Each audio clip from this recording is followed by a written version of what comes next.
안녕하세요. 인범병원 정형외과 전문의 신균호입니다. 지난번에 이어 다시 한번 온라인 강연으로 만나 뵙게 되었습니다. 짧지만 많은 도움이 되었으면 하는 바람입니다. 이번 강의 주제입니다. 반월상 연골판 손상, 특히 운동 중 다쳐서 생기는 외상이 아닌 만성, 퇴행성 손상에 대해서 말씀드리겠습니다. 여기 보이시는 초승달 모양의 안쪽, 바깥쪽 두 개의 섬유연골 조직이 반월상 연골판입니다. 퇴행성 반월상 연골판 손상으로 진단되는 전형적인 환자분들을 간단히 예시를 들면 35세에서 65세 사이의 중년층이면서 크게 다친 기억은 없는데 어느 날부터 걷거나 운동하거나 하면 무릎이 아프고 물차듯이 붓는다. 간헐적으로 순간적으로 힘이 빠지는 듯이 출렁거리고 푹 꺼지는 느낌도 있고 무릎을 굽히거나 피거나 하는데 힘들고 좋아지겠지 했는데 증상은 좋아지는 게 없고 엑스레이상에서 관절염은 없거나 초기 단계라고 하고 또한 MRI상에서는 반월상 연골판이 손상이 확인되는 대부분 이렇게 진단받게 됩니다. 이번 강연의 핵심 요약이면서 오늘 꼭 알고 가셔야 할 내용을 쉽게 설명한 슬라이드입니다. 오래전부터 여겨져 왔던 슬로건인 If it is torn, take it out, 즉 반월상 연골판은 손상이 되면 잘라 없애버려도 된다고 생각했습니다. 하지만 수많은 연구 결과와 근거의 뒷받침으로 그리고 반월상 연골판이 무릎 관절에서 아주 중요한 기능을 한다는 것이 밝혀지면서 현재는 반월상 연골판의 보존의 시대가 도래하였다고 이해하시면 되겠습니다. 최대한 반월상 연골판을 보존하고 그 기능을 살리는 것이 현재 반월상 연골판이 무엇인지부터 보겠습니다. 반월상 연골판은 메니스커스라고 하며 그리스어 메니스코스 초승달이라는 단어에서 기원하였습니다. 즉 무릎 관절의 허벅지 뼈인 대퇴골과 정강이 뼈인 경골의 관절 연골 사이에 위치해서 초승달 모양 그리고 쐐기 형태의 섬유연골 조직입니다. 내측 안쪽과 외측 바깥쪽 반월연골로 두 개가 존재합니다. 앞서 반월상 연골판이 무릎에서 아주 중요한 역할을 한다고 강조하였습니다. 그 기능을 살펴보면 먼저 허벅지뼈 대퇴골과 정강이뼈 경골의 형태를 이해하셔야 됩니다. 바퀴처럼 둥근 형태의 대퇴골과 지면처럼 평평한 경골이 맞닿기 때문에 반월상 연골판이 없다면 앞, 뒤, 양 옆으로 무릎이 매우 불안정할 뿐만 아니라 두 뼈의 접촉 면적이 매우 좁고 좁은 접촉 면적에 하중이 집중될 것입니다. 반월상 연골판은 관절의 안정성에 도움을 주고 더 중요한 것은 대퇴골과 경골 두 뼈의 접촉 면적을 넓혀서 하중이 넓게 분산되도록 하여 관절 연골을 보호하는 기능을 하게 됩니다. 운동 중 또는 사고로 다치는 외상성이나 또는 외상이 없이 발생하는 이런 만성 퇴행성 반월상 연골 손상의 진단 방법은 크게 다르지 않습니다. 병력 청취, 신체 검사, 그리고 단순 방사선 엑스레이 촬영을 하여서 반월상 연골 손상을 의심하게 되고 확진은 MRI 검사를 요하게 됩니다. 다치지 않은 비외상성으로도 반월상 연골은 손상이 될 수 있고 비교적 젊은 중년층의 슬관절 통증에서 큰 비중을 담당하고 있습니다. 반월상 연골판 또한 나이가 들고 노화가 진행됨에 따라서 변성이 일어나게 되고 탄력을 잃고 그렇기 때문에 다치지 않고 이런 일상적인 생활에 의해서도 반월상 연골판 손상이 발생하게 됩니다. 주로는 호리존탈 수평 파열과 루트, 부착부 파열 또는 컴플렉스, 복합 파열의 형태를 띠게 됩니다. 그럼 다치지 않고 발생하는 퇴행성 파열은 얼마나 흔할까요? 결론부터 말씀드리면 예상했던 것보다 아주 흔하게 발생합니다. 가장 최근에 빅데이터를 통해서 밝혀진 바로는 20에서 55세는 약 16에서 많게는 47%까지 발견되고 70세 이상에서는 절반 이상이 닿고 있음이 밝혀졌습니다. 다른 의미로 해석하면 증상이 경미하거나 무증상이어서 모르고 지내는 분들도 있다는 뜻일 수도 있고 그만큼 흔하기 때문에 적절하게 치료를 하지 않으면 나중에 문제가 될 수 있다는 뜻일 수도 있습니다. 만약 퇴행성 반월상 연골 손상으로 증상이 생기면 어떠한 증상이 있을까요? 가장 먼저는 손상과 함께 무릎 관절에 염증 반응이 동반되면서 초기에는 무릎이 붓고 열감도 있고 통증이 동반됩니다. 주로는 파열된 부위의 통증과 그리고 눌렀을 때 아픈 압통이 있습니다.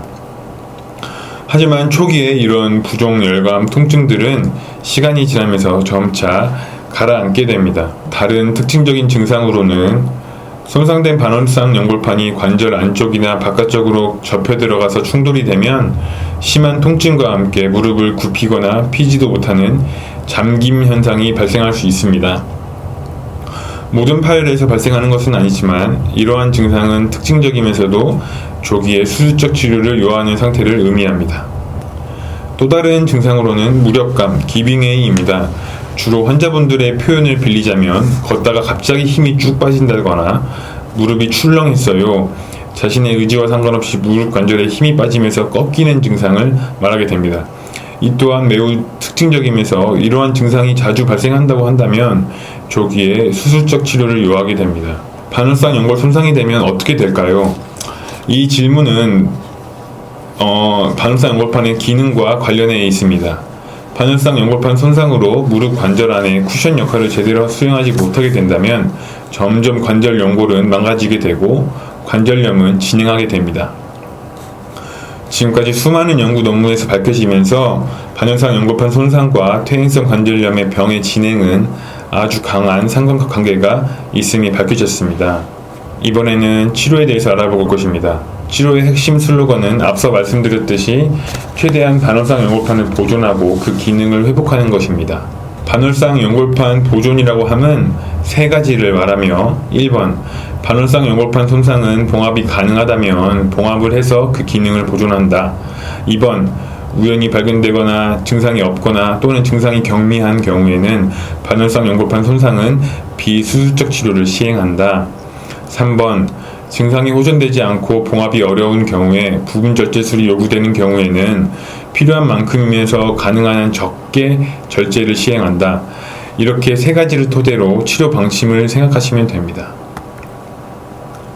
반월상 연골판 부분 절제술이라고 함은 손상된 반월 연골판을 잘라버리는 것을 말하는데, 이는 수많은 연구 논문 결과를 검토해 보았을 때 우리가 흔히 말하는 비수술적 치료, 보존적 치료, 즉 약물 치료나 물리 치료, 주사 치료와 비교해서 결과는 더 좋지 않고 오히려 비슷합니다. 그렇기 때문에 봉합이 가능하지 않다고 한다면 보존적 치료를 우선시해야 하며 3개월간의 보존적 치료에도 실패하는 경우가 적게는 0%, 많게는 한 35% 정도로 보고되는데, 이러한 경우에 한해서 또는 이제 잠김 현상이나 무력감과 같은 이런 기계적인 증상이 명확한 분들에 한해서 부분 절제술을 시행하게 됩니다. 부분 절제술이 별로 좋지 못하고 장기적으로는 관절염 진행을 악화시킬 수 있다면 전부 반월상 연골판을 봉합하면 되는 게 아닐까요? 라는 질문에는 반월상 연골판은 혈류가 좋지 못할 뿐 아니라 만성적 퇴행성 노화로 인한 파열에서는 더욱이 회복률이 높지 않아서 봉합이 불가능하거나 봉합이 힘든 경우가 많이 있습니다. 봉합 가능 여부를 평가하기 위해서는 손상 형태, 손상 위치, 만성 여부가 가장 중요하고 환자의 나이와 성별, 그리고 활동 정도, 스포츠 운동 여부 등 여러 가지를 고려해서 평가하게 됩니다. 파열의 위치와 형태가 매우 중요합니다. 일반적으로는 좁게는 반월상 연골판은 혈류가 바깥 관절 활액에서부터 기인해서 관절 안쪽 깊은 쪽으로 혈류가 진행되기 때문에 혈류가 많은 가장 바깥쪽인 레드 존에 위치한 파열이면서 파열된 지 얼마 되지 않은 급성 외상성 파열이면서 주로 수직 방향의 양상인 라디알 방사형 파열이나 론지튜드나 종 파열, 오블리크 사선 파열에 대해서 봉합을 하였습니다. 하지만 점차 봉합술의 적응층이 넓어지면서 레드 화이트 존 그 안쪽까지 봉합을 시도하고 있으며, 만성적 퇴행성 파열이라고 하더라도 젊은 사람, 특히 운동선수에서의 호리존탈 클리비지 수평 파열이나 루트, 부착부 파열 또는 램프 리전, 램프 병변과 같이 반월상 연골판 기능을 심각하게 떨어뜨릴 수 있는 형태의 파열은 봉합을 하는 것이 우수하다고 밝혀졌습니다. 반월상 연골판 손상의 치료를 간략히 알고리즘 형태로 정리해보자면, 외상성이나 혈류가 좋은 바깥쪽의 파열이나 부착부 파열과 같이 봉합이 가능하면서도 꼭 필요하다고 판단되는 경우에는 비교적 조기에 반월상 연골 봉합술을 시행하는 것이 좋고, 만약 봉합이 여의치 않다고 한다면 비수술적 치료를 최소 3개월 시행하게 됩니다. 이러한 보존적인 치료를 해도 통증이 지속되거나 또는 기계적인 증상, 즉 앞서 말씀드린 무릎을 굽히거나 필 수 없는 잠김 현상이나 출렁거리는 무력감이 심하다고 한다면 반월사 연골판의 부분 절제술을 시행하게 됩니다. 강의를 요약해서 말씀드리겠습니다. 다치지 않고 무릎 통증으로 내원해서 반월사 연골판 손상으로 진단받는 경우가 많이 있습니다.